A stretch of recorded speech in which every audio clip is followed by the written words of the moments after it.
이 마가복음 4장에 있는 내용은 마태복음 13장에 있는 내용에서 많이 우리 발견할 수 있었죠.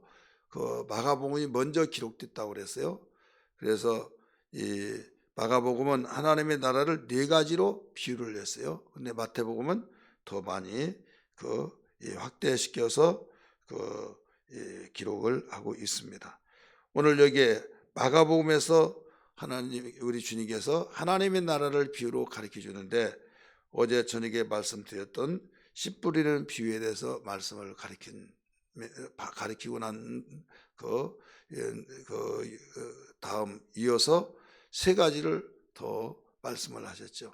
그래서 어제 저녁에 말씀했던 씨 뿌린 비유 하나 가서 오늘 우리가 읽었던 세 가지 해서 이 마가복음 4장의 하나님 나라 비유가 네 가지가 기록되고 있다, 이런 말씀을 드리고 싶습니다.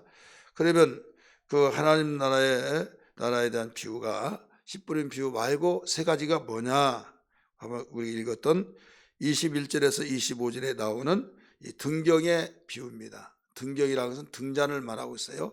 전기가 들어오기 전에 등잔불을 켰는데, 등잔불을 켜서 어디에 두냐? 말 아래 두거나 그런 사람이 없다. 말 아래라고 것은 뭘까요? 말 아래라고 것은 여러분이 되어 있죠. 쌀을 대고 쌀과 또 곡식을 저울로 달기 전에 말로 되는 때가 있잖아요. 그런 말 속에다가 불을 놓는 사람이, 등잔불을 놓는 사람이 어디 있느냐? 오직 등경 위에 놓는다. 등잔대 위에다 놓는다. 그 이유는 밝혀주기 위해서 그런다, 이렇게 가르쳐 주셨어요. 그러면서 감추인 것이 드러나지 않는 것이 없고 숨긴 것이 나타나지 않는 것이 없다, 이런 것을 가르쳐 주면서 반드시 다 드러난다. 어디에 드러납니까? 등경불에 의해서, 등경 위에 있는 불을 통해서 다 나타나더라, 이거예요. 캄캄할 때 뭐가 어디가 있고 뭐가 어디 있는지를 모르지만은 불을 켜고 보면 다 드러나게 되어 있더라, 이런 말씀이죠. 이 내용은 무슨 뜻이냐? 하나님의 나라는 어두움을 밝히는 등불이 되어야 된다, 이걸 가르쳐 주고 있어요.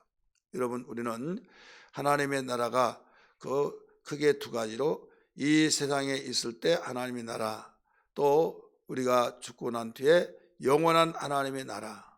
근데 이 세상에 있을 동안에 하나님 나라 다른 점과 같은 점은 뭐냐면, 이 세상에 있는 하나님의 나라와 저 세상에 있을 하나님의 나라의 같은 점은 하나님의 통치하심과 다스림, 이것은 동일합니다. 근데 이 땅에서 하나님의 나라와 저 하나님의 나라의 다른 점은 뭐냐? 여기에서는 그때는 모든 전쟁도 없고 또 아픔, 슬픔, 고통, 이것이 없습니다. 오직 평강으로 주님이 친히 통치하심만 있습니다. 그러면 이 땅에 하나님의 나라는 뭐냐? 바로 고통도 있고 뭐 여러 가지 상황 속에서 어려움들이 있습니다. 그렇기 때문에 하나님의 나라가 곧 통치하신 천국이 되어지지 않는 것 같은 실감이 나지 않을 때가 있다, 이거죠.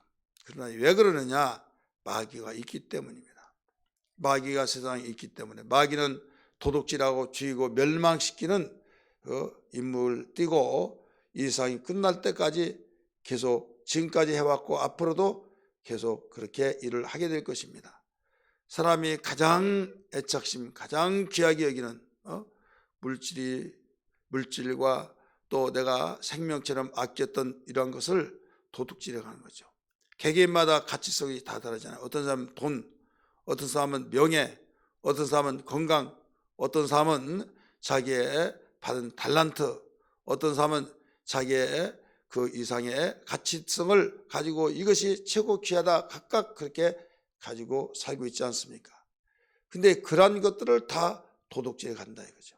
기쁨도 도둑질하고 또 건강도, 물질도, 명예도, 가지가지 모두 도둑질해 가는데, 이제 그걸로 끝나는 것이 아니라 도둑질하고 은폐하게 해서 죽인다, 이거예요. 도둑질하고 죽이고 그 다음에 이제는 뿌리채 말려버리려고 멸망시키는 일이다. 이게 바로 마귀가 하는 일이죠. 그래서 마귀의 쫄개 귀신에 이르기까지 이 일을 총동원시켜서 하고 있다. 이런 가운데 하나님의 나라가 여기에서 있다 이거죠. 그래서 하나님이 다스리고 통치하신 가운데 진행되고 있는 것은 이 땅에서의 하나님의 나라, 또 저곳에 있을 하나님의 나라 똑같지만은 상황은 다르다. 왜 다르냐? 마귀가 있기 때문에. 저 하나님의 나라 있을 곳은 왜 그렇게 그런 것이 없고 그 평강만 있느냐? 이것은 이미 마귀를 유황불에 던져버리고 고통을 주고 도둑질을 주이고 멸망시킨 자가 없기 때문이다 하는 것을 우리가 잘 알 수 있어요. 그러므로 우리는 이 땅에서 살면서 하나님의 나라는 그런 것이다 하고 믿음의 선한 싸움을 싸우면서 이 나라를 지켜야 된다 이거죠. 보존시켜 확대시켜 나가야 된다. 그래서 아직도 이 뜻을 알지 못한 자들은 어둠 속의 마귀의 손 아래에서 벌벌 떨고 있으니 너희들은 몰랐지 않느냐. 그러나 하나님의 나라는 빛을 통해서 오는 것을 이렇게 가르쳐주고 있다 이거예요. 그래서 말 아래나 말 아래 불을 켜놓고 속에 둔 것이 아니라 등잔 대 위에다가 놓아서 훤히 들쳐 감춘 것을 드러내놓고 있다. 마귀가 다 감추고 보이지 않은 가운데서 그 지가 해놓은 것을 안 한 것처럼 시침을 떼고 있는데 하나님의 나라의 그 빛, 오직 주님의 생명의 빛이기 때문에 빛을 통해서 다 드러난다. 절대 감출 수 없다. 이것을 이야기하고 있는 겁니다. 그러므로 우리는 어디에서부터 이 빛이 비춰져야만 됩니까? 내 자신이 속는 경우가 얼마나 많습니까? 내가 했다. 분명히 내가 한 거예요. 그러나 배후에서 누가 조종하고 있어요? 죄악과 또 하나님의 나라를 파괴시키고 기쁨, 평강, 은혜, 진리 이런 것들을 다 도둑질해 가면서 무기력하게 만들어버리는 일은 마귀가 하고 있다. 이것을 복음의 빛 대신 예수의 빛을 통해서 드러나고 있다 이거죠. 그래서 하나님 나라가 임재하는 사람들마다 이것을 절대 마귀가 숨길 수 없어서 거기에서 떠나버린다. 왜? 여러분 도둑질해 가고 있는 자를 가만 놔둡니까? 몰랐을 때는 함께 살지만은 알고 난 데는 도둑이야 하든지 아니면 신고를 하든지 해서 도둑맞지 않도록 또 무장을 하고 있는 그것을 이때 사용하는 겁니다. 예수 이름을 사용하고 또 하나님의 약속의 말씀을 붙들고 기도하면서 모든 걸 이겨낼 수 있다는 걸 믿기 바랍니다. 그래서 우리의 장애물을 바로 제거해야 된다. 장애물, 말과 평상입니다. 말. 그래서 이런 어둠을 바로 제거시키고 또 비치지 못하도록 생각이나 더 나가서 이 현실의 모든 상황 때문에 그런다. 근데 그 상황을 악한 상황을 바로 이루어 가고 있는 것이 누구냐 뭐냐? 근본은 마귀의 역사다 이거죠. 죄를 짓는 자는 마귀에 속하나니 마귀는 처음부터 범죄함이라 라고 가르쳐 준 것처럼 그래서 우리에게 등경의 비유를 통해서 하나님의 나라는 어둠을 밝히는 등불이다 이걸 일러주고 있어요. 두 번째 자라나는 씨의 비유를 가리키고 있습니다. 이 자라나는 씨의 비유는 26절에서 29절에 가르쳐주고 있는데 26절 보시기 바랍니다. 같이 읽을까요? 시작. 또 이르시되 하나님의 나라는 사람이 씨를 땅에 뿌린 것과 같으니 여기 나오죠. 하나님의 나라는 사람이 씨를 땅에 뿌린 것 같으니 이게 바로 하나님의 나라를 비유로 가르쳐 준 거예요.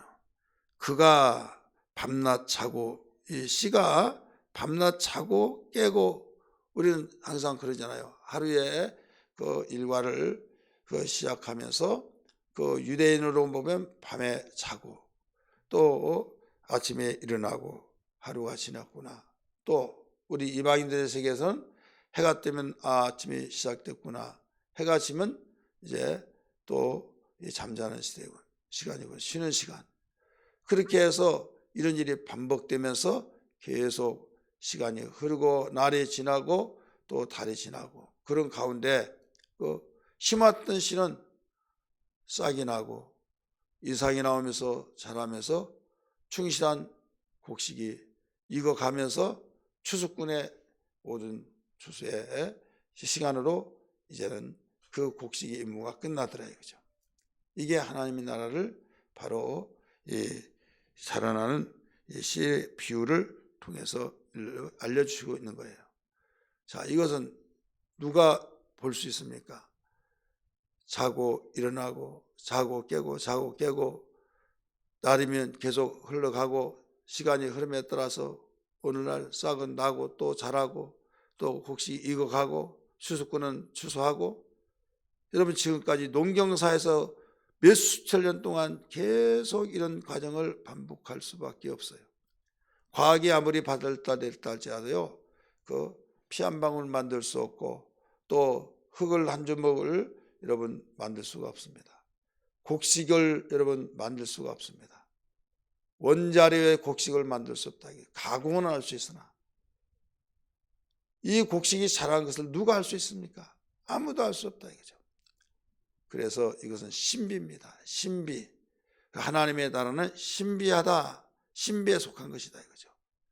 그래서 정말 우리가 알지 못한 가운데 예수님 믿고 신앙생활 사람 신앙생활 할 수 있을라나 풀어버리면 날아갈 것 같고, 그런데 어느 날 신앙이 꾸역꾸역 자라나서 믿음이 들어가고 더 믿음이 있네 없네 하더라도 믿음 생활이 그 모닥불 살아나듯이 살아나면서 오늘날 의젓해지면서 이제는 일꾼이 되고 또 정말 하나님의 복음을 증거하고, 어떤 사람은 바울사에 따라서 다르고 하나님께서 부름에 따라 다른데 거기에 주의 종이 되기도 하고 집사 권사가 되기도 하고 또 교회 없은 아니들 귀한 일꾼들이 되어지기도 해서 주님 모실 때 바로 모든 것들을 추수하듯이 알곡된 성도의 신앙으로 걷어지고 어떤 이는 쭉정이가 되어지기도 하고 이렇게 되더라 이런 말씀입니다. 그래서 하나님의 나라는 이렇게 씨가 자라는 그 자라는 씨의 비유를 통해서 이건 하나님만이 아는 신비다, 은혜다 이거죠. 그래서 주님의 은혜로 산다 우리에게 이렇게 말하잖아요. 한번 따라서 하실까요? 하나님의 나라는 신비 속에 이루어진 것이다. 신비. 어떻게 자라고 얼마나 자라고 알 수가 없어요. 하나님께서만이 하시려고 있는 일.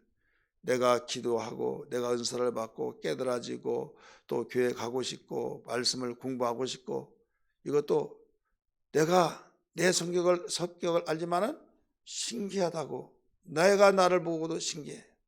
하나님의 신비입니다. 하나님 나라가 지금 여러분에 이루어져서 계속 자라고 있는 겁니다. 이런 신앙이 되어야 될 줄 믿습니다. 그러나 하나님 나라가 이루어지지 않은 사람은 자라지를 않아요. 씨를 뿌렸으면 여러분 싹이 나고 자라고 열매를 맺고 계속 하루밤 있어야 자고 일어나고 할 때마다 자라나야 하잖아요.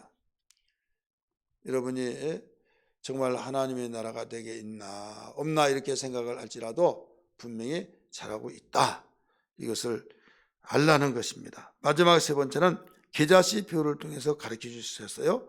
우리 18절부터 30절부터 그 가르쳐 줬죠. 30절부터 32절까지 여기 보면 또 이르시되 우리가 하나님의 나라를 어떻게 비교하며 또 무슨 비유로 나타낼까 하면서 그 계자씨 하나를 심었다 이거죠. 제전밭에 심든지 이렇게 심었는데 땅의 모든 씨보다 작은 것인데 심긴 후에는 어떤 풀보다 커서 큰 가지를 낸다. 그래서 공중에 나는 새들이 여기서 거기서 깃들여 놀더라. 공중의 새들이 날아서 그 가지에 앉아서 거기에서 놀 만큼 크게 되더라 이거죠. 계자씨는 시중에서 가장 작은 씨다 이거예요. 계자가 뭐예요? 계자의 씨는요 유채씨와 같습니다. 유채씨. 유채 한번 보세요. 중량천에 보면 그 지금은 어떤나 모르겠지만은 한동안 그 노랗게 이 유채가 자라서 지나가는 사람이 너무 아름다움을 우리가 볼 수 있죠. 그 유채가 자라고 가지가 나서 자란 것처럼 그래서 이건 당연한 데 있으므로 나무는 아닙니다만은 그 풀이 가지가 나서 또 어느 풀보다 더 크고 거기에서 새들이 와서 이 놀이터를 삼고 놀 정도로 크더라. 그렇기 때문에 하나님의 말씀이 정말 세상의 말에 비하면 말 같지도 않는 말이죠. 예수 믿으면 구원받는다. 예수 믿어야 천국 가는다. 회개하고 예수 믿을 때 그러면서 하나님 눈에 보이지도 않는데 하나님이 계신다. 세상 사람이 볼 때는요, 말 같지도 않고 과학적인 증거 있냐 뭐 있냐 하면서 하나님 말씀 이야기하면 시큰둥하고 유명한 철학자의 말, 또 방송인의 말, 이모 저모 정치인들이 하는 말, 뉴스거리, 그것은 대단하게 크게 보도하고 대단한 대서특필해서 사람들의 마음을 움직이기도 하고 홀기기도 하고 그러다가 대단한 굿뉴스라고 하는데 이것이 거짓 보도로 나가서 충격을 주기도 하고 그렇지 않습니까? 거기에 비하면 하나님 말씀은 어떻습니까? 사람들이 생각을 하잖아요. 무가치하게 얘기해요. 시중에서 가장 작은 시처럼 보잘것없는 이런 하나님 말씀으로 보여진다 이거죠. 여기 시는 하나님 말씀입니다. 그래서 점점점 자라서 어느 시보다 더 크고 어느 무엇보다 더 커서 새들이 깃드는 것처럼 모든 세상 사람들이 다 이 계자씨의 가지에 앉아서 쉬고 있듯이 복음은 전 세계로 흘러나가서 바로 무가치한 말씀들이 그들이 이방인들이 볼 때는 무가치한 말씀, 하나님 말씀이 점점 자라서 복음이 들어가는 곳곳마다 다 쉼터가 되어지더라 이거죠. 수고하고 무거운 짐진 자들아 다 내게로 오라. 내가 너희를 편히 쉬게 하리라 라고 말씀하셨잖아요. 그래서 기대하시 하늘과 같다. 하나님 나라는.